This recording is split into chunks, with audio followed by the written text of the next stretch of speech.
I wasn't concerned. We know we had to just execute. Um, Legs look real heavy tonight. Especially from perimeter.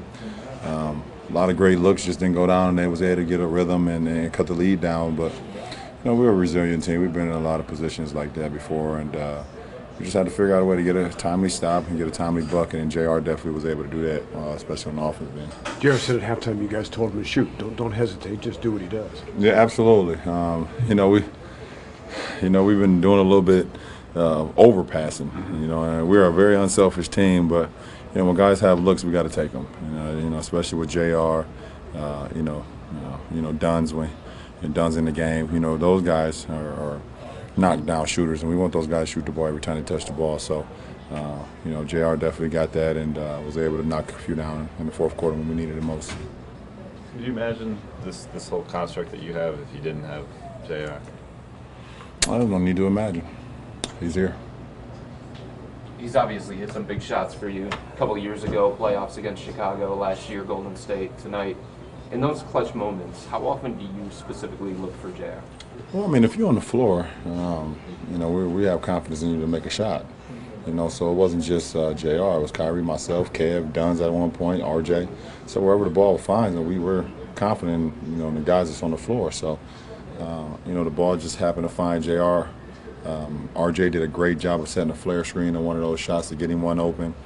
And we had one in transition, and Jr. was able to catch and shoot it again. And myself and Kyrie were able to track so many eyeballs that it leaves some of our guys up open on the perimeter, and JR is definitely a beneficiary of those open looks. That pass that you threw to Dunleavy, at what point during the play did you see him? Because you definitely weren't looking at him when you threw it.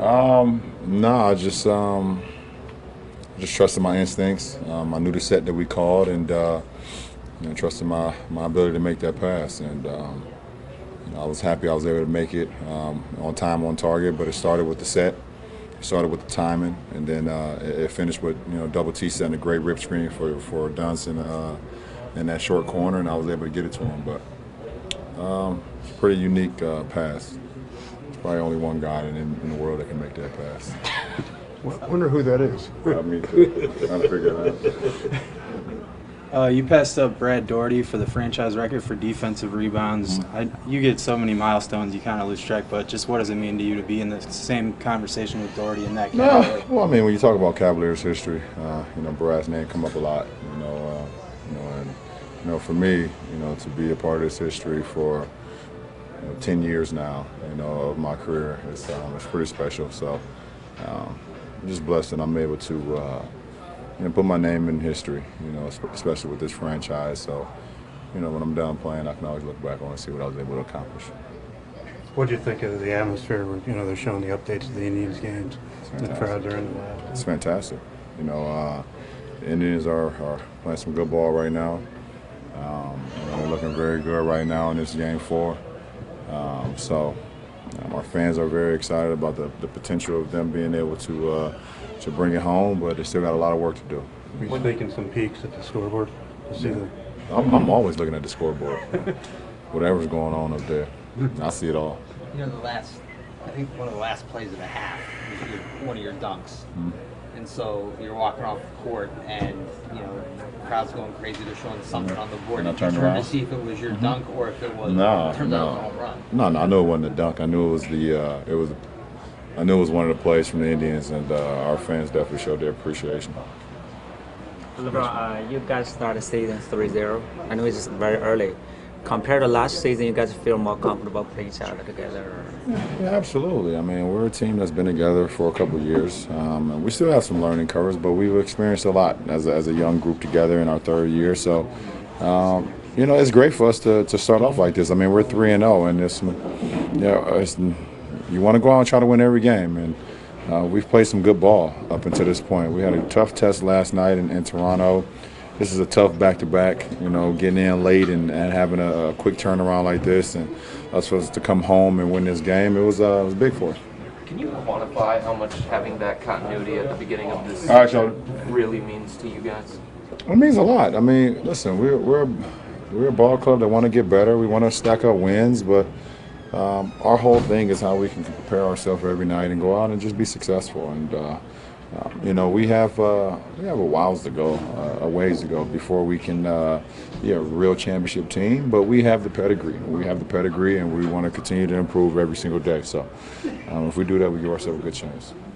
Happening in the fourth quarter there after building the lead, what kind of slowed you down? Missed some open shots. Just missed some open shots. Had some good looks, man. How tough was this to grind it out? You had the comfortable lead and then just couldn't hit shots as a group? It's never too tough to grind out. It's just when you're not hitting shots like that, then they're coming down. I think they went on. It was a stretch where I think Henzonia hit a three. I think DJ Augustin got an M1 or he hit a three. So we go on a stretch where we get incredible shots. Mike Dunleavy, ends up missing two. I think Swish misses one, Kevin misses one, and myself misses one. It's just possession by possession. We didn't get anything, and then defensively, they started getting in a better rhythm. For us, just going in the fourth quarter, we just got to keep playing the same way. Just consistently move the basketball, make sure everyone touches it, and then we go from there. But suffice it to say, you weren't surprised that JR stepped up that time, were you? No, man. He was telling me the other night to keep shooting, just like I was telling him tonight to keep shooting. He's going to get in his rhythm. He's feeling it soon. I know he's feeling it. He's working out and just getting back in the shape we need him to be in. But he's going to continue to shoot, and we need him to do that for our team. Kyrie, in those big moments, are you specifically looking for JR, or are you reading what the defense is giving you?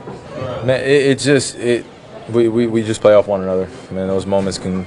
I think I said it last night in Toronto. We all just stay ready for that moment, no matter who's taking it, whether you're making the pass or whether you're setting the screen. Every little minute detail matters, and especially when it's a possession-to-possession game.